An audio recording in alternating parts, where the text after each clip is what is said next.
보도록 하겠습니다.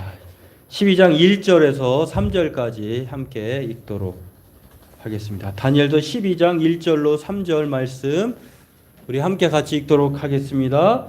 그때에 내 민족을 호위하는 큰 군주 미가엘이 일어날 것이요 또 환란이 있으리니 이는 개국 이래로 그때까지 없던 환란일 것이며 그때에 내 백성 중 책에 기록된 모든 자가 구원을 받을 것이라. 땅의 티끌 가운데에서 자는 자 중에서 많은 사람이 깨어나 영생을 받는 자도 있겠고 수치를 당하여서 영원히 부끄러움을 당할 자도 있을 것이며 지혜 있는 자는 궁창의 빛과 같이 빛날 것이요 많은 사람을 옳은 대로 돌아오게 하는 자 한 자는 별과 같이 영원토록 빛나리라. 아멘.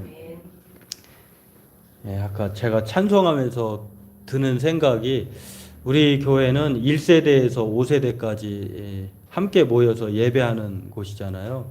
그러다 보니까 어른들이 생각할 때는 좀 요즘에 그 CCM 복음성가 익숙한 젊은이들에게는 익숙한 상대적으로 그 찬송이 좀 어려울 수도 있고 안 다가올 장르가 다르니까 그럴 수도 있겠구나. 또 젊은이들이 볼 때는 너무 찬송이 옛날 같고 우리와 어울리지 않은 옷 같고 그 낯익지 않는 그럴 수도 있겠구나 이런 생각이 들어서요. 제가 여러분에게 숙제를 드리려고 합니다. 다음 주에는 여러분이 알고 있는 부르고 싶은 찬송이든 복음성가든 알아오셔서 다음 주에는 제가 이제 빈 메모지를 주면 거기다 쓰시면 다 이렇게 종합해가지고 한 주 한 주 예배 시간에 넣어서 부르도록 하겠습니다. 이게 작으니까 이게 가능할 것 같아요. 이 한 200~300명만 모여도 못할 것 같은데 그렇게 해야 될 것 같습니다. 왜냐하면 우리가 제가 최근에 읽은 아주 훌륭한 책을 읽었는데 시대를 읽다 성경을 읽다 이런 책인데요. 참 우리가 시대를 알아야 되고 그 다음에 성경을 통해서 또 그 시대에 대한 흐름을 알고 분석하고 제시하는 것이 참 균형 잡힌 바람직한 교회인 것 같고 또 그렇습니다. 우리 세대가 젊은 세대도 이해해야 되고 또 어른 세대도 이해하는 그런 통합적인 세대가 되었으면 하고요. 경상도에서 어느 교회에서 카페를 운영하는데요. 거기에서 그 카페 아메리카노를 우리는 어른들은 그 아파트 이름도 다 온통 다 외국어로 바꾸잖아요. 그러다 보니까 일부러 바꾼다는 말도 있더라고요. 왜 바꾸냐? 시어머니가 못 찾아오게. 아파트 이름을 막 메리앙띠네 뭐 이렇게 하면 그 이름이 어려워가지고 뭐라고 한대 못 찾아. 이거 우스갯소리도 있는데 거기에서 아메리카노를 그 커피 이름을 그 현지어로 그 어른들이 이해할 수 있는 언어로 바꿨더라고요. 아메리카노, 머라카노로 바꿨대요. 그 에스프레소를 뭐라고 했더라? 에서브로소 이렇게 바꿨다고 하는 이렇게 좀 시대에 따라서 흐름도 좀 바꿔야 되지 않나 그런 생각을 하게 됩니다. 예, 드디어 오늘 말씀은 12장 말씀인데요. 이 다니엘서를 알면 요한계시록도 이해가 돼요. 왜냐하면 요한계시록의 모티브가 다니엘서, 에스겔서, 묵시문학에 있거든요. 이 용어를 가져다가 앞으로 될 일을 그 계시록에 기록해 놓았는데 중요한 것은 너무 숫자에 연연하지 말라. 숫자는 은유고 상징이다. 그러나 그 숫자를 그냥 쫙 맞춰가지고 이해하면은 무슨 꼭 뭔가 비밀이 있는 것 같고 자기만 아는 그런 것 같은데 그거와 전혀 무관하게 그 의미를 생각하면 된다라고 하는 것. 오늘 이 12장에 와 있는데요. 우리의 인생이 시작과 끝이 있는 것처럼 고난도 동굴이 아니라 터널, 끝이 있다라고 하는 것들을 다니엘서가 보여주면서 이 12장에서 말하는 것을 핵심은 아름다운 인생의 마무리가 되었으면 좋겠다라고 하는 것입니다. 그 인생의 마무리를 오늘 여러 가지로 말할 수 있는데요. 뭐 꽃에 비유할 수도 있고 우리가 꽃과 같은 인생으로 살기를 바라기도 하고, 근데 오늘 다니엘은 우리 인생이 별과 같다 이렇게 말을 합니다. 아름다운 인생의 마무리가 별처럼 끝나는, 별처럼 빛나는 인생, 그러한 인생이 되기를 바라면서 오늘 우리에게 하나님의 말씀을 전해줍니다. 오늘 이것을 마지막 장을 살펴보고 함께 은혜 나누기를 원합니다. 여러분, 제가 좋아하는 시인 중에 한 명이기도 한데요. 그 시 중에 흔들리며 피는 꽃이라고 하는 그 도종환 시인의 그 시가 있어요. 꽃이 필 때에 바람에 흔들리지 않고 비에 젖지 않고 피는 꽃은 없죠. 우리 인생도 마찬가지라고 하는 것을 12장에 말해주고 있는데, 다니엘 자체가 그 포로 생활하면서 얼마나 하늘을 쳐다봤을까요? 왜냐하면은 젊었을 때에 10대에 바벨론 포로로 끌려와가지고 예루살렘을 향하여서 가지는 못하지만 그러면서 고향을 생각하면서 창문도 열어놓고 하루 3번씩 습관적으로 예루살렘을 향하여 기도했을 뿐만 아니라 힘들고 지칠 때마다 하늘을 쳐다봤을 거예요. 그래서 하나님께서 지혜로운 자, 그 하나님께로 돌아오게 하는 자를 하나님은 별과 같은 존재로 말하면서 이 다니엘의 마음을 읽었지 않았나. 오늘 저와 여러분들도 지금 하루하루가 이렇게 힘겹게 살아가고, 어느 그 웹툰에 그 또 드라마로도 나와 있습니다만, 매일 그냥 회사를 그만두고 싶어하는, 인생을 그냥 끝내고 싶어하는 그 사람이 뭐라고 고백하냐면, 회사는 전쟁터야, 이렇게 말하죠. 이 전쟁터에 사직서를 내고 싶어요. 인생을 끝내고 싶어요. 그런데 그 옆에 있는 사람은 이런 말을 하죠. 회사가 전쟁터라고 나가면 지옥이야. 차라리 지옥보다 전쟁터가 나. 그래도 못 그만두는, 우리의 삶이 바로 그런 것 같아요.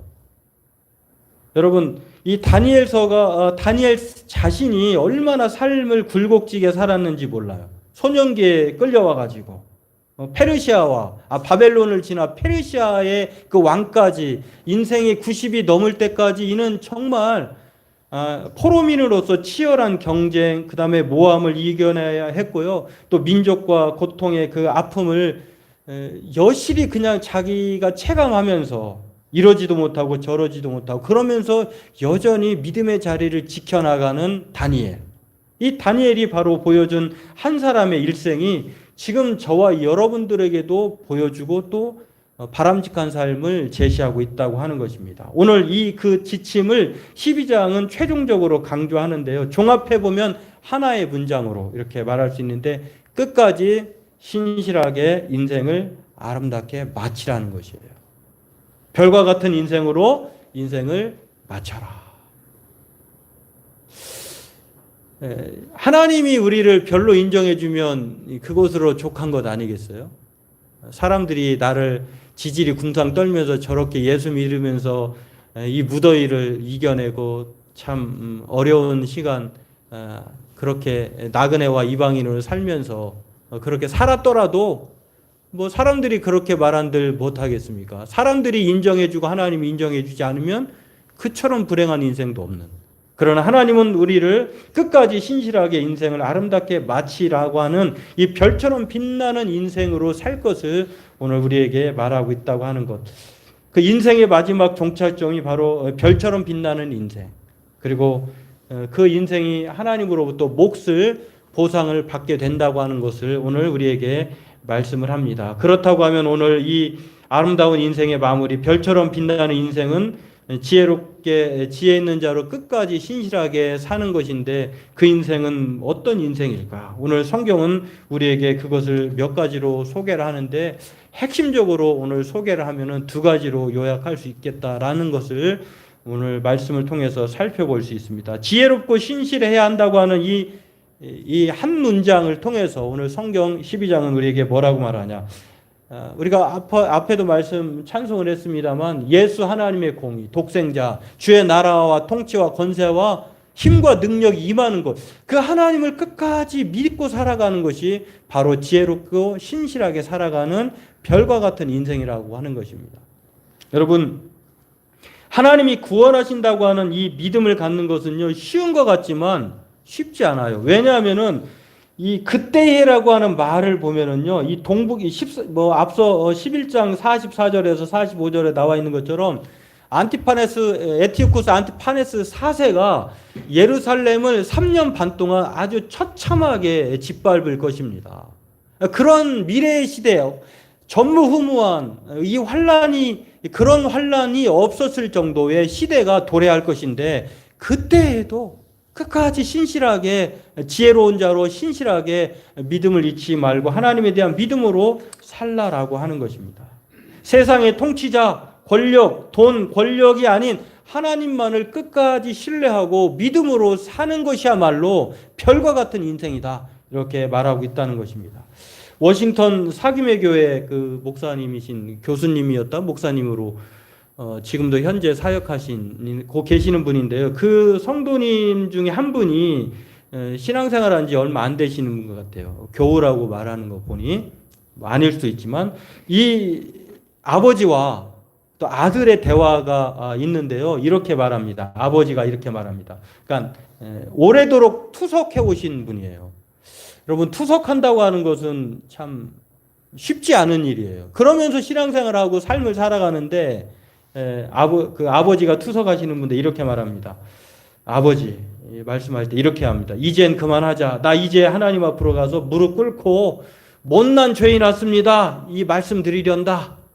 아버지가 말을 하니까 아들이, 아버지는 보이지도 않는 하나님을 어떻게 그렇게 확실하게 믿으세요? 아버지 말, 나는 보여, 매일 보여.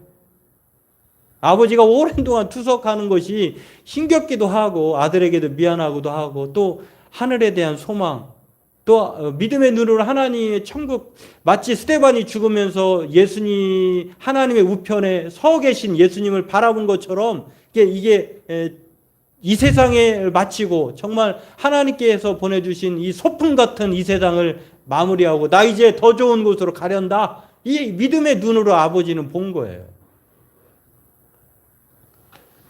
아버지는 하나님을 그만큼 확신하는 것입니다. 그래서 이제 그만하자. 나 이 못난 죄인 왔습니다, 하나님께 가서 그렇게 말하련다. 그러면 하나님이 문전박대하시지 않는다는 거예요. 여러분, 우리들의 인생이 바로 이런 인생이 되기를 원합니다. 그냥 미련 없이 하나님 부르시면, 야, 소풍 같은 세상 잘 소풍 다녀왔습니다. 마치 집을 떠나서 자녀가 다녀오겠습니다 하고 저녁에 들어와서 다녀왔습니다 하는 것처럼, 하나님의 백성은 이렇게 하나님을 끝까지 바라보며 사는 거예요. 이게 별과 같은 인생이에요. 영원한 기쁨이고 영생이 주어진다라고 하는 것.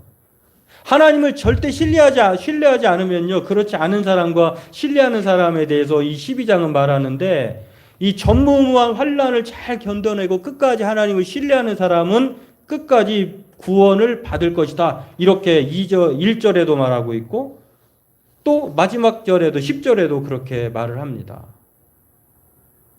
별과 같이 빛날 것이고 정결하게 하나님의 도움을 받을 것인데, 그 마지막은 평안히 쉼을 얻는다.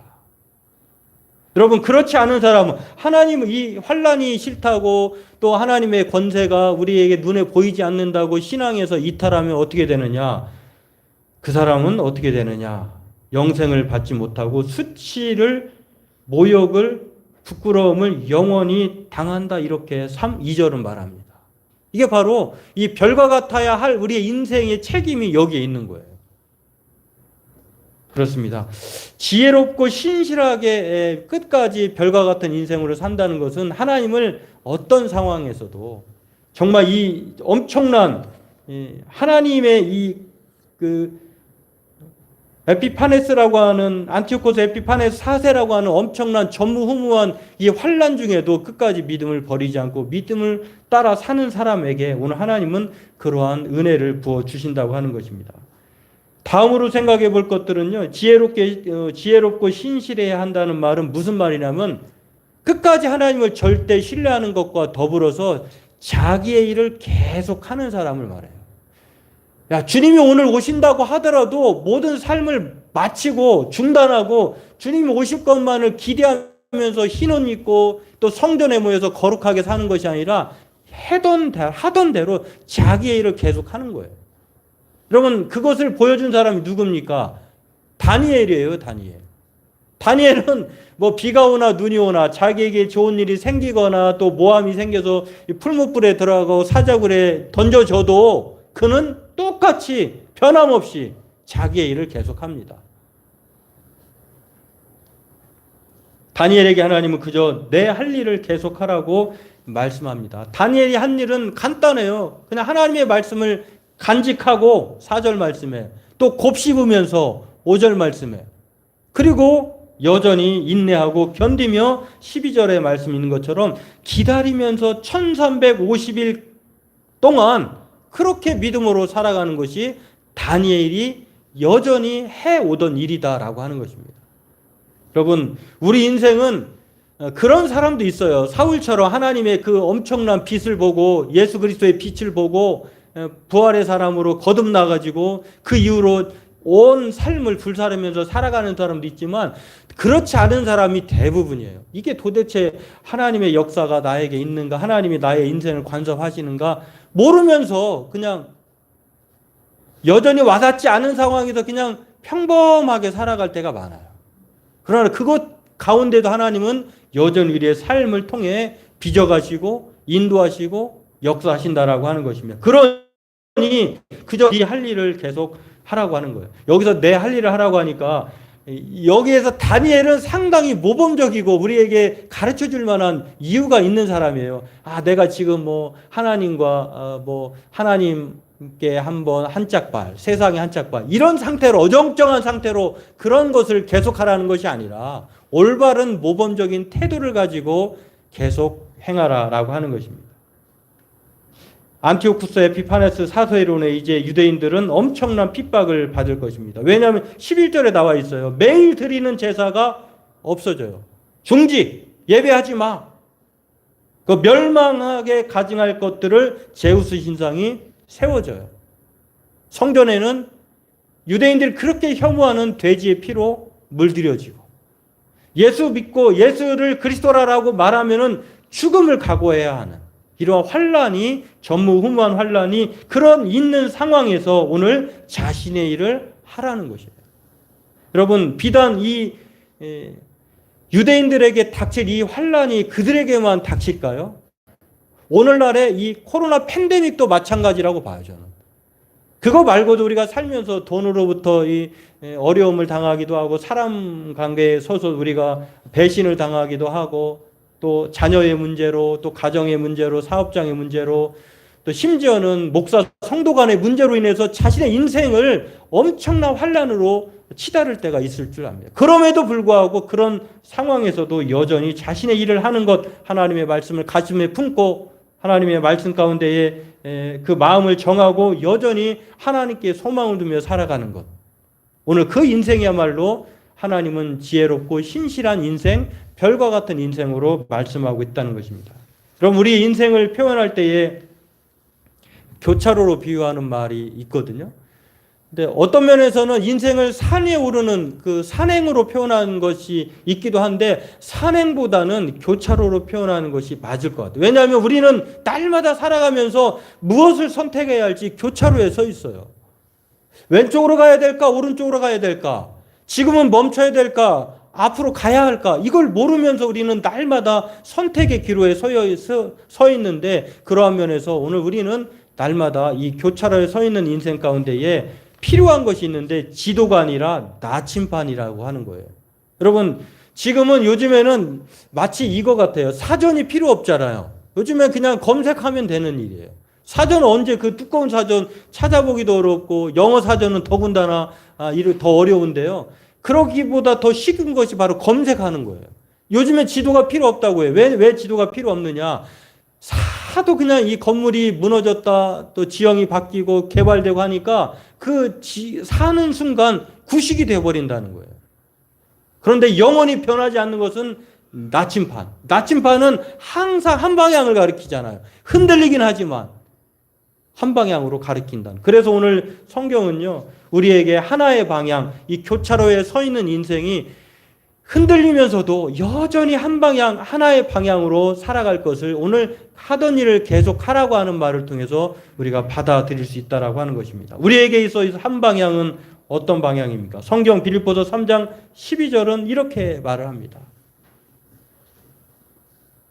내가 이미 얻었다함도 아니요 온전히 이루었다함도 아니요 오직 내가 그리스도 예수께 잡힌 바 된 그것을 잡으려고 달려가노라. 형제들아 나는 아직 내가 잡은 줄로 여기지 아니하고 오직 한 일 즉 뒤에 있는 것은 잊어버리고 앞에 있는 것을 잡으려고 표대를 향하여 그리스도 예수 안에서 하나님이 위에서 부르신 부름의 상을 위하여 달려가노라. 오늘 저와 여러분들의 표대 바로 하나님 주 예수 그리스도를 믿음으로 말미암아 달려갈 그 표대 바로 천국이라고 하는 것.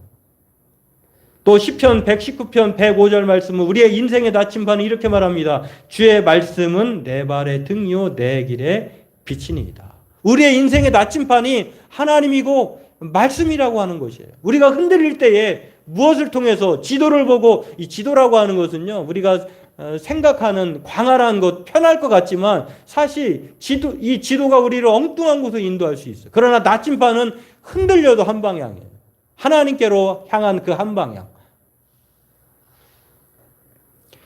스티브 도나유가 쓴 사막을 건너는 6가지 방법이라는 책이 있는데요. 이 스티브가 제시하는 이 것 중에 나침반의 훌륭한 3가지 역할을 그렇게 기록해 놓았습니다. 거기 책을 쓴 그 책 내용 중에 3가지 나침반의 역할을 오늘 이렇게 말하면 길을 잃었을 때 방향을 찾아준다는 것. 우리 인생을 길을 잃었을 때 누가 우리의 방향을 찾아줍니까? 하나님이 찾아주셔요. 말씀이 찾아준다고 하는 것. 그리고 우리를 더 깊은 상황으로 이끌어준다고 하는 것. 그리고 우리가 목적지보다 여정 자체에 중점을 둘 수 있게 해준다는 것. 여러분 나침반을 보면 우리가 비록 교차로에 서 있어도 이게 어떤 상황인지 우리가 분별할 수 없을 수 있지만 그럼에도 불구하고 우리가 여전히 그래 내가 하나님을 쫓는 것 말씀대로 사는 것이 옳은 거야.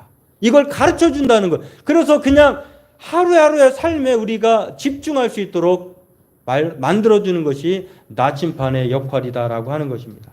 오늘 우리는 지도와 나침반을 보며 나침반보다는 지도를 훨씬 더 신뢰하며 살아가야 할 줄로 믿습니다. 왜냐하면 이 나침반은 현재 진행형이다라고 스티브 도나유가 말을 하고 있어요.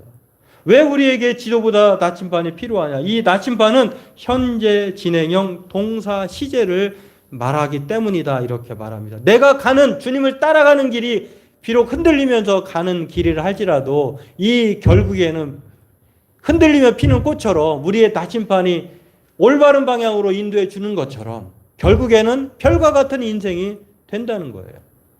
그렇습니다. 오늘 저와 여러분들은 우리가 지혜롭고 신실하게 인생 사막을 나침반을 보며 건너기를 주의 이름으로 소망합니다.